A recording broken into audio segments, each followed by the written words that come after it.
In July of 1881, the men of Cinder Wash, Arizona, gathered in the street to price a Chinese mother and her baby the way they priced a broken mule. Then the quiet mule breeder nobody in town bothered to know stepped out of the feed store shade and said, "They ride home with me." And by the end of that week, the richest man in town was fighting not for profit, but for freedom. Cinder Wash sat where the freight road from Prescott bent south toward the silver camps. It was a hard, yellow place of ore wagons, alkali dust, mule sweat, and the kind of heat that made tempers short and mercy rarer. Men came there to move metal, buy claims, lose wages, and tell themselves the territory would turn them into someone bigger than they had been before. Most of them were wrong.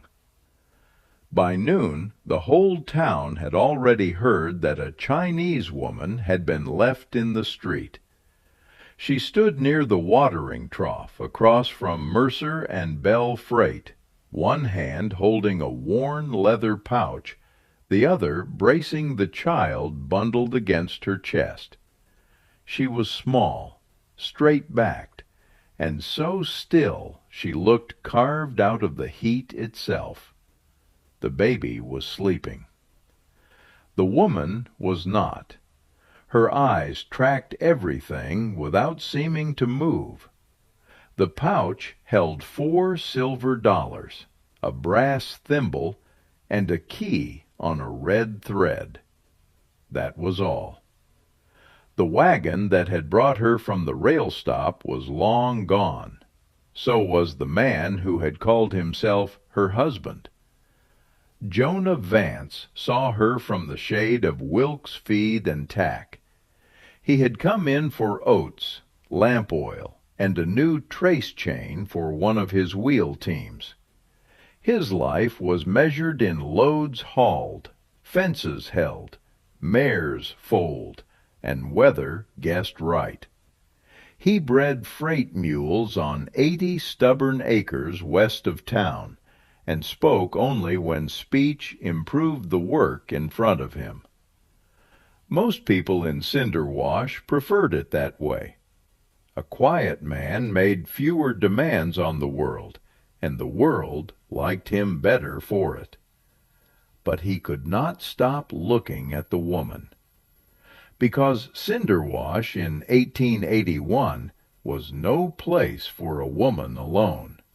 And for a Chinese woman, alone with an infant, it was not a town at all. It was a sentence.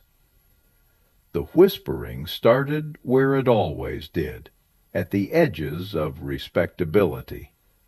Outside the assay office, near the barber's door, under the hotel balcony where the merchants liked to stand and judge people as if judgment were a kind of civic labor. Then the whispering got bolder. Men stared openly.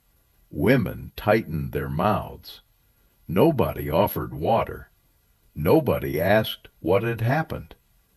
Nobody asked whether the child was sick or fed. They simply waited to see what kind of use might be made of her. The man who made uses of people in Cinder Wash was Horace Bell. Bell owned the freight company, the bank office attached to it, and enough debt paper to steer half the town by its throat. He wore linen in the heat, gold watch chain across his vest, and the expression of a man who believed order was whatever arrangement favored him most. When he stepped off the boardwalk, the crowd quieted without being told. That was power. He stopped a few feet from the woman and smiled as if she were a small inconvenience that might yet be turned profitable. "Well, now," he said, loud enough for everyone to hear, This is an untidy sight." The woman did not answer. Bell tipped his head as though she had offended him by remaining human. "Can you speak English?" No answer. He turned to the crowd, spreading his hands in that smooth, public manner of his. "Looks to me like some railroad stray has been left on local charity. And charity, friends, has a way of multiplying if you feed it." Bell began circling her slowly. "She's strong enough for washwork, sewing maybe, kitchen labor. But the child complicates matters." He looked at the sleeping baby as if measuring freight. "Unless someone wishes to take responsibility." Nobody spoke. Bell's smile sharpened. "All right, then," he said. $5 says some boarding house or laundry can make use of the woman. The child can go to the mission until arrangements are made. There. Problem solved." This time the laughter was uglier, because the thing had changed. It was no longer a joke. It was permission. Jonah saw it the way he saw a bad-tempered mule lay its ears back before it kicked. Men in the rear of the crowd stopped grinning and started studying her. One teamster from the ore road took a step forward. Another man near the saloon spat and narrowed his eyes at the child as if already annoyed by its breathing. Bell had made her claimless. That was the whole trick. Jonah could have turned away. He could have bought his oil and gone home to his corrals and his silence and the life that had cost him years to make simple. Instead, he stepped out into the sunlight. Dust lifted around his boots. Bell heard him before he saw him. "That is enough," Jonah said. His voice was low, rough from disuse, but it carried. Bell turned with visible surprise. "Mr. Vance, I did not know you attended civic business." Jonah ignored him and looked at the woman. For the first time, she looked back. Her face held no plea, no performance, no soft appeal to conscience. What he saw there unsettled him more than tears would have. It was endurance. The hard, exhausted endurance of someone who had expected the world to reveal itself as cruel and had come prepared to count the cost. "She is not yours to sell," Jonah said. Bell gave a small laugh. "Sell? My dear fellow, I am preventing disorder." "No," Jonah said. "You are making it." The crowd shifted. Bell's eyes cooled. "Then perhaps you would care to offer a better arrangement?" Jonah felt every stare in town turn toward him. He thought of his empty house, the one-room quiet after sunset, the tin wash basin, the folded blankets, the extra plate he never used. He thought of how quickly a town could decide a person no longer belonged inside its lines. He thought of the baby. Then he answered, "They ride home with me." Bell's face lost all its public ease. "You would attach yourself to this?" "Yes." "And the child?" "Yes." Bell stepped closer, his voice dropping. "You have no idea what you are taking onto your land." Jonah finally met his eyes. "Maybe not, but they are still leaving with me." Bell smiled then, but it was the wrong kind of smile. Not amusement, not surprise. recognition. He knew at once that the matter had become dangerous. "Very well," Bell said, stepping back. "By all means, Mr. Vance, show us your charitable heart." A path opened in the crowd. Jonah walked to the woman and stopped close enough to see the baby's tiny hand clenched in the blanket. "My wagon is behind the feed store," he said, "if you choose." She searched his face for a moment, then gave one small nod. That was all. No gratitude, no dramatic collapse, just a decision. She followed him through a corridor of hostile eyes, and Cinder Wash watched the quiet mule breeder hitch himself to the one woman Bell had meant to erase. The road west ran hard and white through greasewood and broken stone. Jonah drove in silence. The woman sat beside him on the buckboard with the baby in her lap and the pouch tucked under one arm. She did not ask where they were going. He did not ask what had happened in the street. Both of them understood the same thing already. A mistake had been made in public, and public mistakes had a way of coming home after dark. His place lay 9 miles out, near a dry wash and a spring that ran thin even in summer. There was a mule barn, a pole corral, a blacksmith lean-to, and a 2-room adobe house shaded by a crooked cottonwood that had no business surviving there. It was not pretty, but it held. He lifted her trunk from the wagon, surprised by how little it weighed. She held the child and looked over the spread with a face that betrayed nothing. "You and the baby can take the back room," Jonah said. "I sleep wherever there's room." She looked at him then and spoke for the first time. "Why?" Her English was careful and precise. Jonah set the trunk down. "Because what happened in that street should not have happened." "That is not reason enough for men like him." "No," Jonah said, "but it's enough for me." She studied him a second longer, then stepped inside. The child woke near sundown and began to fuss. The woman soothed her with a low song Jonah did not know. Later, over beans and biscuits and coffee gone nearly black on the stove, she told him her name was Lian Zhou. The child was Lan. Her husband's name was Wei Shen. "He is not truly my husband," she said. "He said marriage when it suited him, and ownership when it suited him better." Jonah said nothing.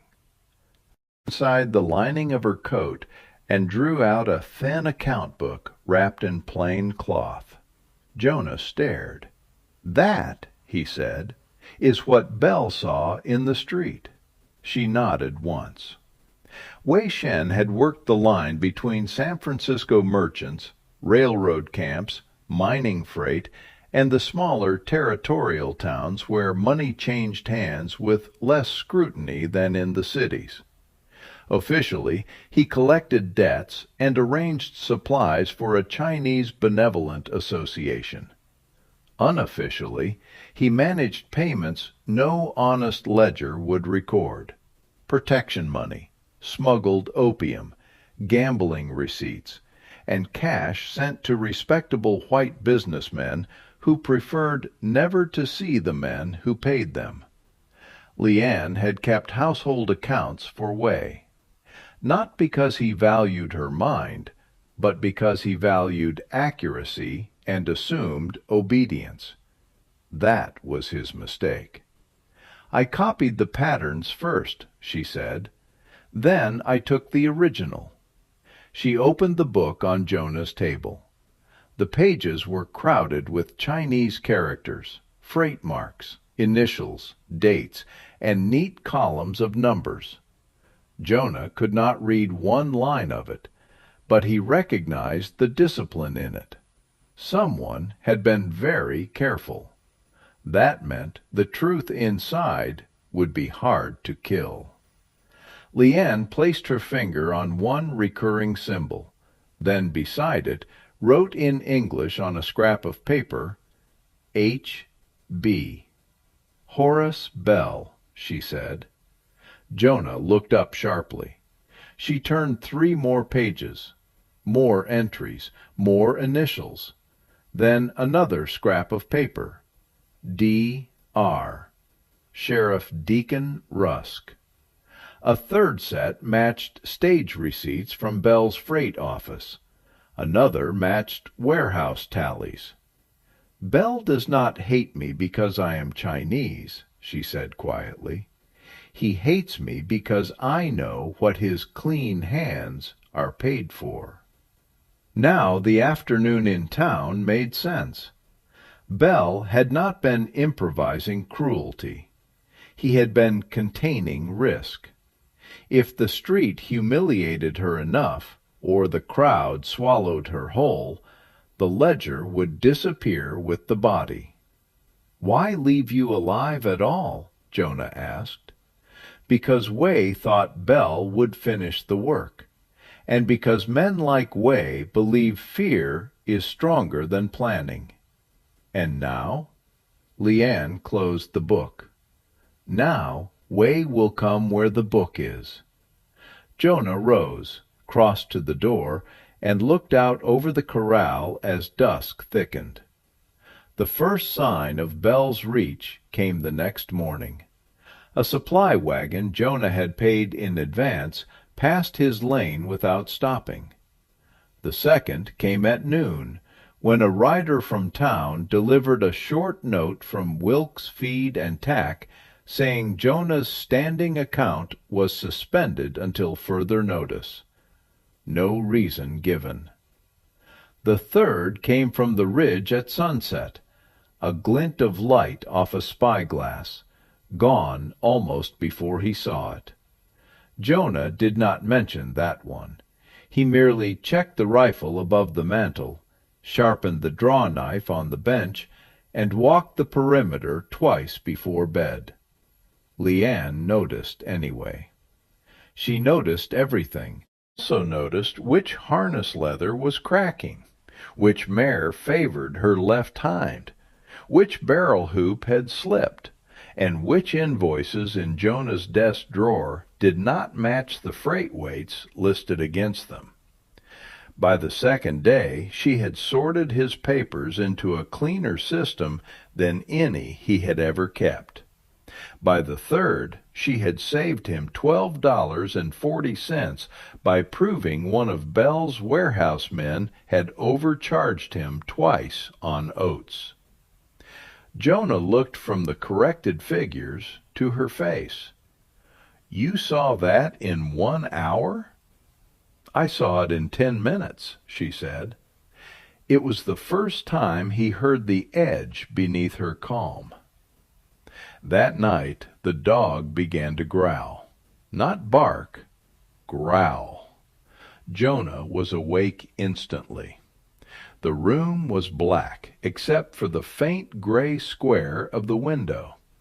He heard leather creak outside, then the soft clink of a bit ring. More than one horse. He rolled from the bedroll, took the rifle, and crossed to the kitchen just as Leanne emerged from the back room with Lon in her arms. "They are here," she whispered. Jonah nodded. "Take the baby to the forge pit behind the lean-to. Stay low. If I whistle twice, circle to the wash. If I whistle once, come to the house." Her eyes flashed. "I do not leave the book." "You do if you want the child alive." A beat. Then she passed him the ledger. He stared.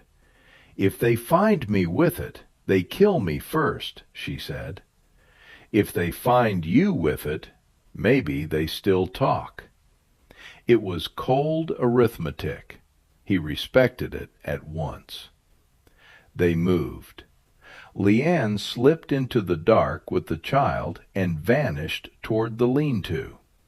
Jonah ducked through the side door, crossed behind the water trough, and cut the gate rope on the outside mule pen. Then he crouched behind a stack of mesquite wood and waited. 3 riders, one by the lane, one circling the barn, one coming straight for the house. The man at the house spoke first in accented English. "We are not here for you, Vance. We just want the book and the woman, and you can keep your little dirt kingdom." Wei Shen. Jonah stayed silent. The front door cracked inward under a boot. Another man ran toward the barn. Jonah flung a stone against the opposite fence, then slapped the nearest mule hard across the flank. The animal screamed, reared, and drove into the others. In seconds, the whole pen exploded into pounding hooves and fury. Mules slammed the broken gate, surged into the yard, and scattered through the dark like thrown iron. One rider cursed. Another horse shied and bolted. Jonah fired once, not to kill, but to break the lantern in the man's hand. Glass burst. Kerosene flashed in the dirt. The yard went bright for half a second and then black again, but it was enough. Jonah saw where everyone stood. He moved. The first attacker came around the trough with a pistol. Jonah hit him low with the rifle stock, and the man folded over, gasping. The second rushed from the barn with a knife, turned too slow, and felt the blade rake across his side like a line of fire. He drove his shoulder forward, slammed the man against the corral rail, and heard wood crack. Then Wei stepped out of the dark beside the well. He was smaller than Jonah expected, not soft, not dramatic, a neat man with hard eyes and a knife held close to the body, the way practiced men hold them. "You should have stayed in town," Wei said. Jonah's shirt was wet with blood. "You should have stayed in California," Jonah answered. Wei smiled. This was Bell's idea, the street. Very efficient. But he said if I wanted the woman first, that was my business. Something cold moved through Jonah. Wei lunged. Jonah stumbled back, knocking into the well curb, barely missing the blade as it flashed toward his throat. He brought the rifle up sideways and trapped Wei's wrist against the stone, but the wound in his side weakened him, and Wei knew it. He twisted free and drove Jonah to one knee. That was when Leanne's voice cut through the yard. "Stop!" Wei froze. So did Jonah. Leanne stood near the forge shed with Lon secured against her back in a blanket sling, and Jonah's old Colt Navy revolver held in both hands. Her face was white in the starlight, but the pistol did not waver. Wei's expression changed from surprise to contempt. "You?" he said softly. "You were always good with ledgers. I did not know you wanted to learn endings, too." "I learned from you," she said. He laughed. That tiny movement was all the opening Jonah needed. He drove forward, caught Wei's knife wrist, and wrenched it sideways. The blade dropped. The second attacker, the one Jonah had slammed into the rail, staggered up with a pistol in hand and swung it toward Leanne. Everything broke at once. Jonah hurled the rifle into the man's forearm. The shot went wide. Way tore free and charged Leanne barehanded. Leanne fired. The sound ripped the night open. Way took one more step on momentum alone, then looked down at the dark bloom spreading across his shirt. The disbelief on his face was almost childlike. He sank to his knees in the yard he had come to conquer and pitched forward into the dust. For a moment nobody moved. Then Jonah crossed the distance to the wounded gunman, kicked the pistol clear, and drove him face down into the dirt. This time he tied him with harness rope so tight the man groaned through his teeth. When it was done, Jonah turned. Leanne still held the revolver, but now her arms were shaking so hard he thought she might drop it. He took it from her carefully. She looked at Way's body once, then at Lon sleeping against her back, too young to understand what had been decided over her head. "It is not over," Leanne said. Jonah knew she was right before she explained it. Bell would not let this become a hanging he could not control. Dawn, the story in town would be simple. A Chinese criminal dead on Jonah Vance's land, a missing ledger, a kidnapper woman, and Bell's friend Sheriff Rusk riding out with warrants already half written. They had won the yard and lost the morning. Jonah searched the captured man and found a folded note sealed with Bell Freight wax. "Recover the red book. No sheriff, no noise. Burn whatever must be burned. H.B." That note changed the shape of the next hour. They loaded the captured man into Jonah's freight wagon before first light. Jonah wrapped his side tight with a strip torn from an old flour sack, while Leanne packed water, biscuits, spare cartridges, and the ledger. The baby slept through the first mile. Jonah took that as a blessing from a world that had offered precious few. Prescott lay hard east over broken roads and more civilized lies. By the time the sun was up, Sheriff Rusk was likely already at Jonah's lane, staring at blood in the yard and deciding how much of the truth needed burying. Bell would say Jonah murdered a harmless merchant. Bell would say the Chinese woman had bewitched him or stolen from him, or worse. Bell always had a word ready for every occasion. But Bell did not yet know about the note, and he did not know that Leanne had spent half the night translating the most important pages from the ledger into English in Jonah's account book, line by line, initials by initials, so even if the original vanished, the structure of the crime would remain. They reached Prescott on the second afternoon, filthy, half sick from heat and running on stubbornness. Jonah drove straight past the livery rows and saloons to the federal marshal's office beside the territorial court building. He walked in, bleeding through a clean bandage, with a bound attacker behind him and a Chinese woman carrying a baby and a wrapped ledger at his shoulder. That combination bought them 10 seconds of silence. Then Deputy Marshal Elias Brewer came around the desk and took one look at the note with Bell's seal and stopped asking easy questions. What followed was not justice, not yet. It was process. A physician stitched Jonah's side. A clerk copied the note.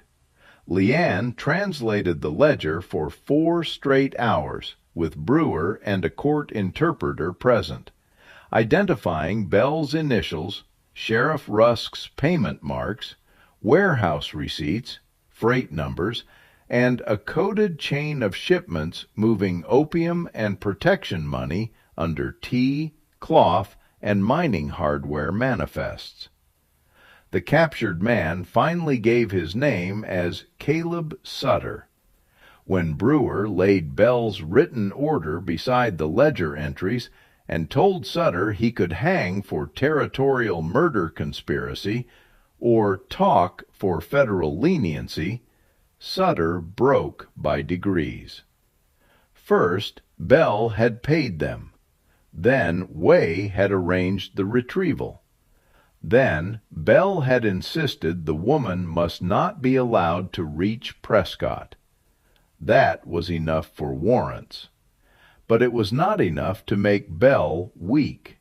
Bell had lawyers. Bell had standing. Bell had a reputation for order and development and respectable capital in a territory hungry for exactly those words. By the time he was brought in from Cinder Wash, clean-collared and furious, he was already claiming extortion, theft, and defamation. Bell swore Jonah Vance had hidden behind a foreign woman's lies to cover a murder on his land. And because Arizona Territory in 1881 was still Arizona Territory in 1881, a Chinese woman's testimony was something many men preferred not to hear unless money translated it first. That was the new danger. Not bullets. Erasure. At the preliminary hearing, Bell's attorney tried every path open to him. He called Leanne a concubine, then a thief, then an ignorant servant who could not possibly understand the books she carried. He suggested Jonah had invented the conspiracy after killing Way in a private quarrel. He implied the child's existence made Leanne unstable. He asked why Bell, a man of property, would need criminal payments at all. Leanne listened to every word. Then she stood. She did not speak loudly. She did not need to. She identified the freight marks Bell used on legitimate shipments, then the matching disguised marks in Way's ledger.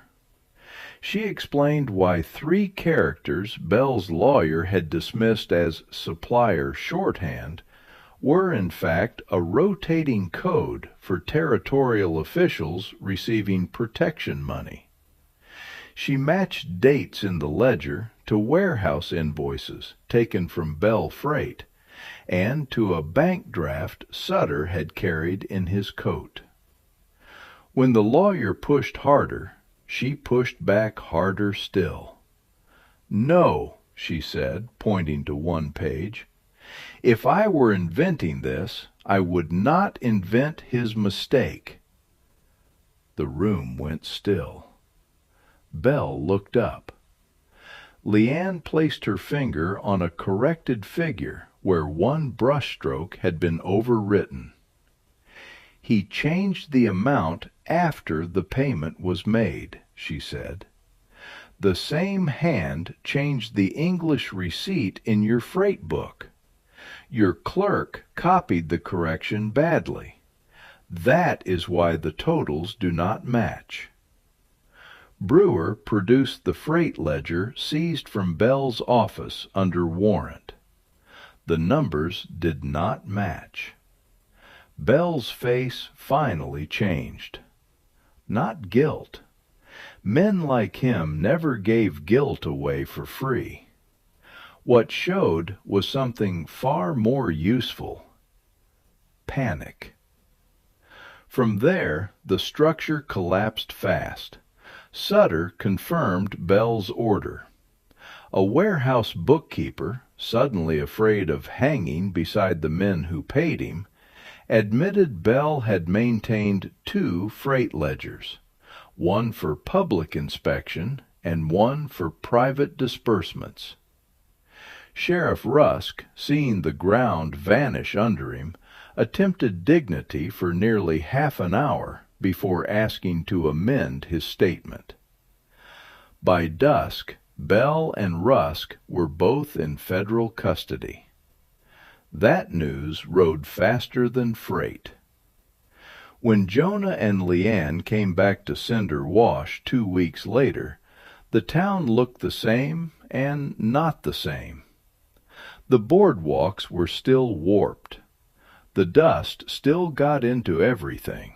The same men still leaned outside the same buildings, pretending to understand the currents that ruled their lives. But nobody laughed when they saw her.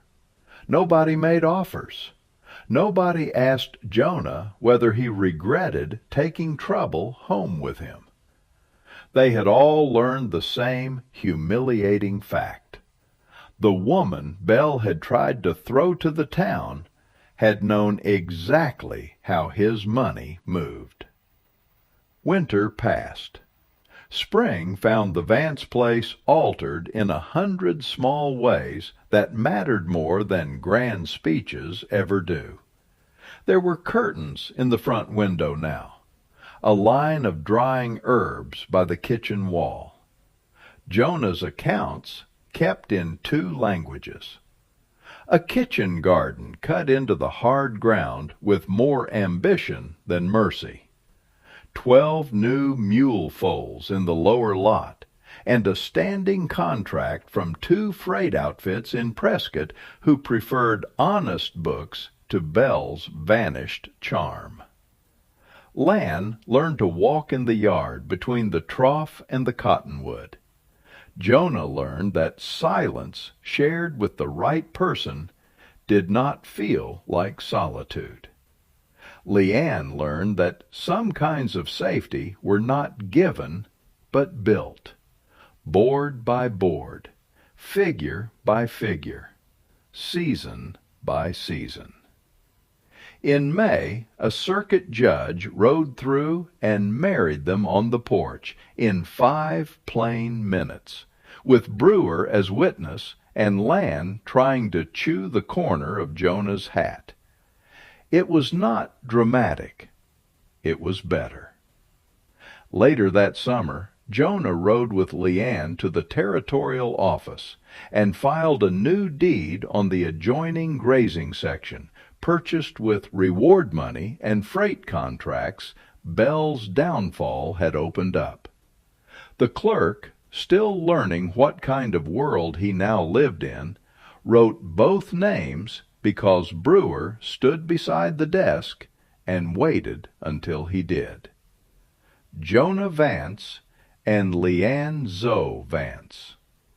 When the paper was done, Leanne folded it carefully and slipped it into the same pouch that had once held 4 silver dollars, a brass thimble, and a key.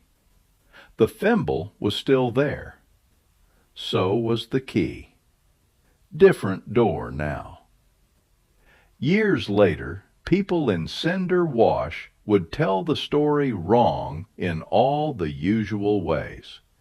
They would say Jonah had been braver than he felt, or that Bell had always been bound to fall, or that the territory had turned fair the minute the warrants were signed.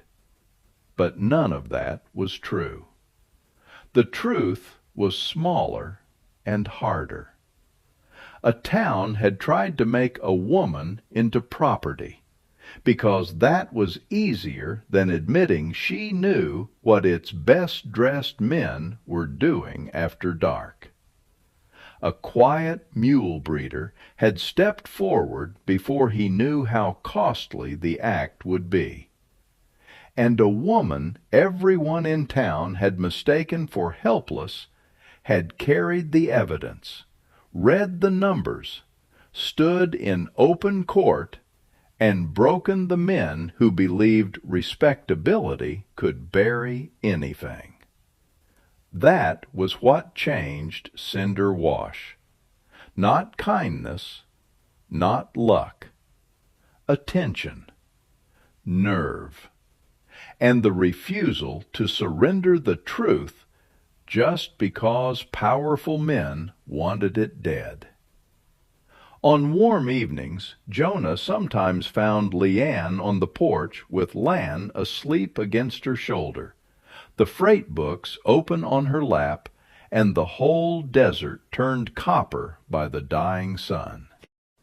He would sit beside her without speaking. The corrals would creak. A mule would stamp. Far out on the road, a wagon might be moving toward town with silver in its bed and lies in its manifest. Then Leanne would hand him the closed ledger that had nearly gotten them both killed, and Jonah would slide it into the strongbox under the floor. Not hidden, kept, because there is a difference. And on that patch of Arizona dirt, where a woman had once been priced like an animal, and a child had once been treated like an inconvenience, they built a life that could not be auctioned, bullied, or written out of the books ever again.